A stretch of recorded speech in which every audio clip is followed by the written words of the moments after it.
I can't believe it. I come all the way here to my home planet, and I'm surrounded by a bunch of commies. Wait, perhaps this can work to my advantage. Hey guys, DB right here, and today I am continuing with What If King Piccolo Survived? I believe this is part 7. And, well, continuing right where we left off in the previous part, which was ultimately the end of the Saiyan invasion arc, which ended in a similar way like in the original, except Nappa wasn't killed Vegeta in this timeline. No, he was captured by King Piccolo's Mafuba. King Piccolo, who had learnt over the years to do the Mafuba himself.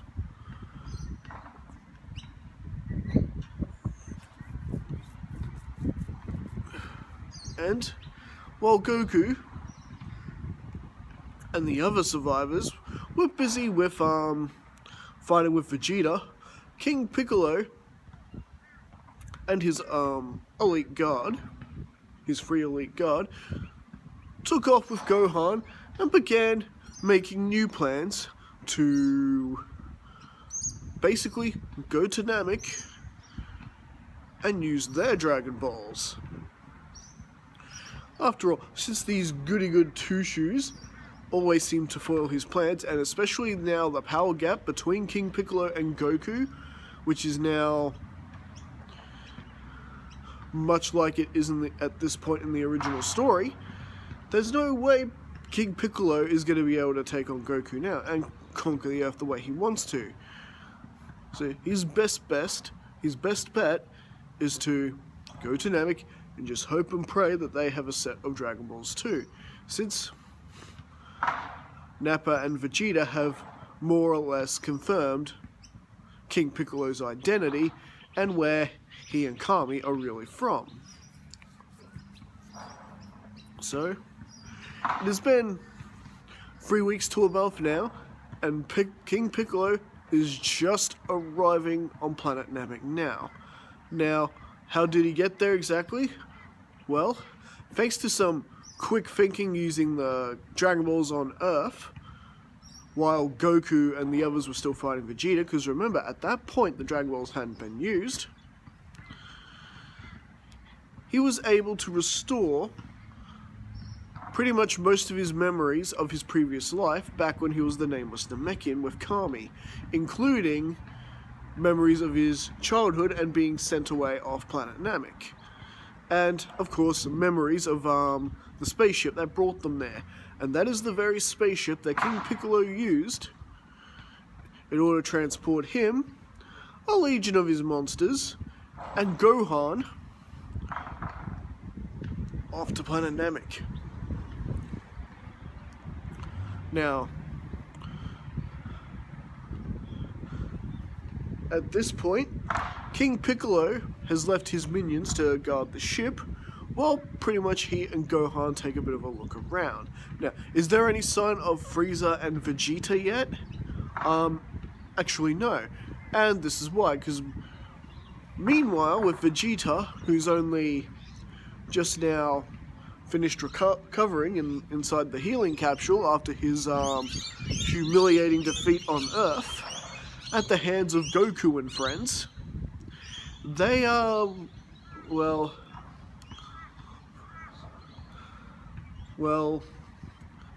to put it this way, because Nappa and Vegeta were not told about the Dragon Balls during the Raditz arc, no one has knowledge of the Dragon Balls, except for Vegeta, who sort of put 2 and 2 together. They had an Namekian on their side. Perhaps Vegeta's thoughts and how he came up to with the conclusion, were completely wrong and just completely wrong. But it's still the right conclusion. That Namekian must have given Kakarot the power to defeat me. That's the only explanation. And if Namekians have powers like that, perhaps those wish orbs are true as well. And this is while he was flying on the way back to Frieza Station, just sort of alone in his fort. So he didn't actually repeat any of this over the scouter. So Frieza is not on Namek trying to steal the Dragon Balls because no one was talking about them. A little secret that Vegeta can keep to himself or use to tell Frieza should his life be in danger from running away on Earth.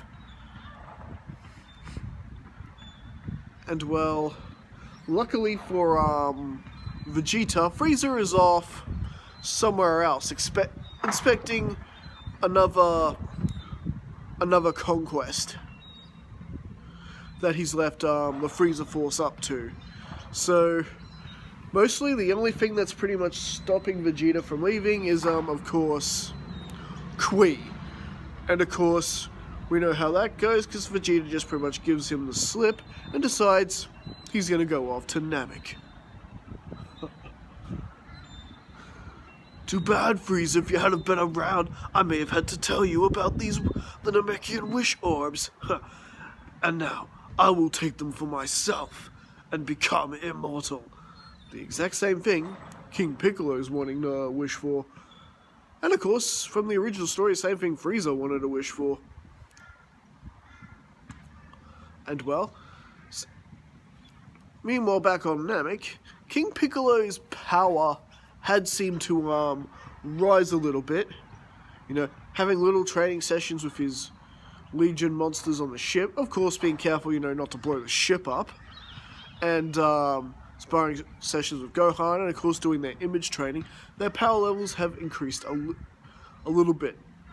Not as high as it would if they were still training on Earth, but still, just the smallest amount. Every little bit hurts. Every little bit hurts. Every little bit helps.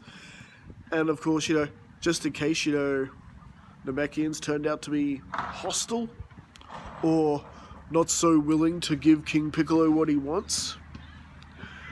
And so he and Gohan have gone from village to village, and King Piccolo is quite disgusted at what he's seeing here.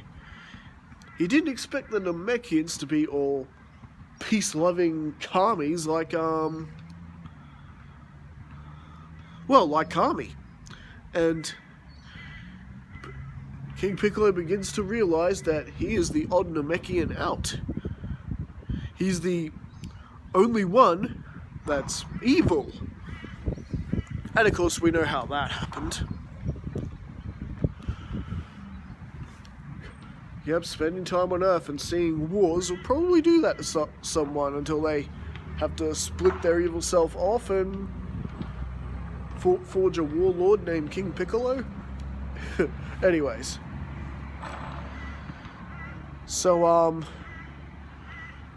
King Piccolo decides to, more or less, ask the Namekians about the Dragon Balls, and they quickly confirm that they do have Dragon Balls, but they're a little bit confused to why this guy doesn't just know about the about Dragon Balls being here. Why is he asking about them? And well, the elder Namekian from the first village they visit tries to telepathically scan King Piccolo, either to try get a handle on what his story is, and what kind of Namekian he is. Even though King Piccolo is being gracious and using his manners and everything like that, basically trying to act like Kami, which he's hilariously failing at. He's basically essentially pretending to be Kami and, oh, these Saiyans attacked our planet. We need them to restore our world.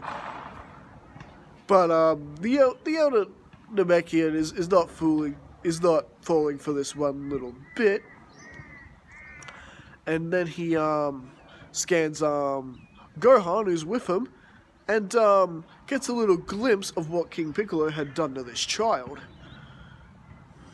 Who's like, and then the old Namekian's like, we will never hand over the Dragon Balls to you. And this pretty much leads to a fight between King Piccolo and the Namekians of this village, which King Piccolo essentially does what Frieza does. Destroys it.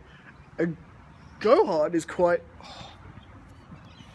taken aback and horrified by this. You know, because of what King Piccolo has done to Gohan's mind, he doesn't, you know, he thinks the Dragon Team and his mother and father are the villains, but now he's seeing firsthand that King Piccolo is behaving like one. And well, would this end up being something that would turn against King Piccolo? Well, yes, because Gohan powers up and immediately attacks his master. What are you doing, Mr. Piccolo? They're innocent civilians. I'm beginning to see that maybe my parents were right about you all along. And well, thanks to the commotion caused by Gohan, the other Namekians are able to basically slip away. And when the battle becomes pretty much clear that King Piccolo is the stronger of the two, Gohan had no choice to retreat as well, while King Piccolo basically decided to ignore the brat for now, because Piccolo could always just sense where he is, and thanks to the telepathic link that he put inside Gohan when he messed with his mind, he can easily determine where the kid is and deal with him later, or do something to bring the kid back into his control later. Right now, he's gonna grab the Dragon Ball and run, taking it back to his ship. And, well, now,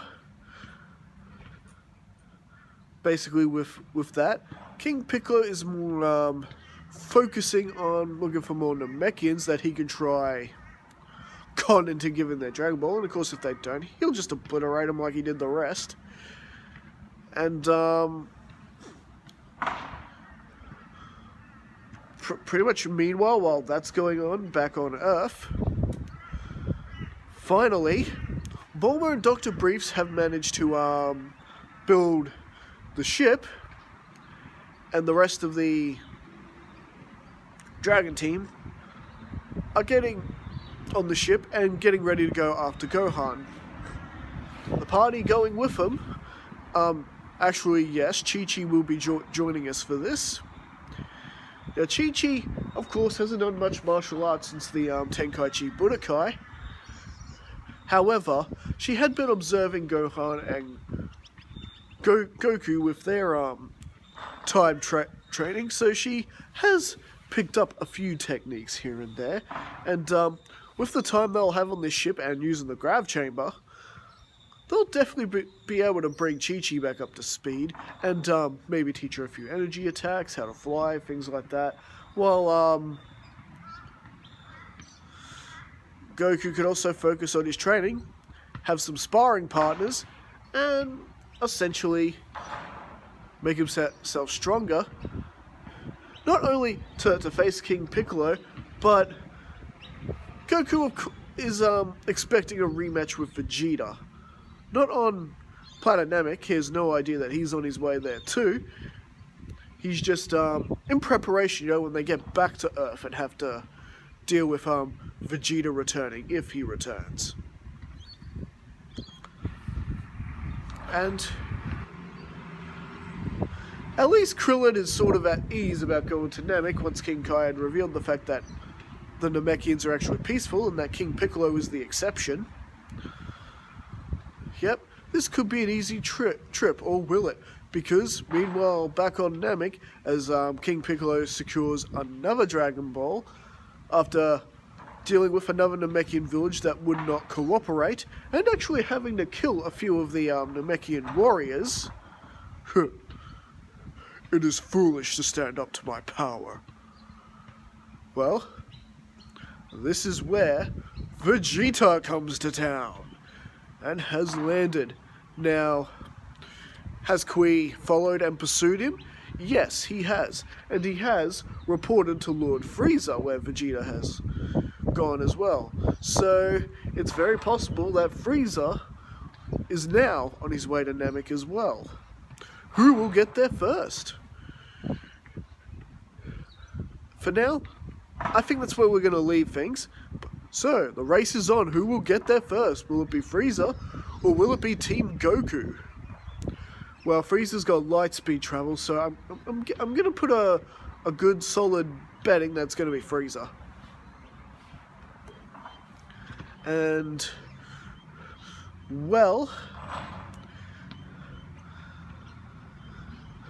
so King Piccolo may have started off with quite the head start, but now things may actually become a bit more complicated for King Piccolo.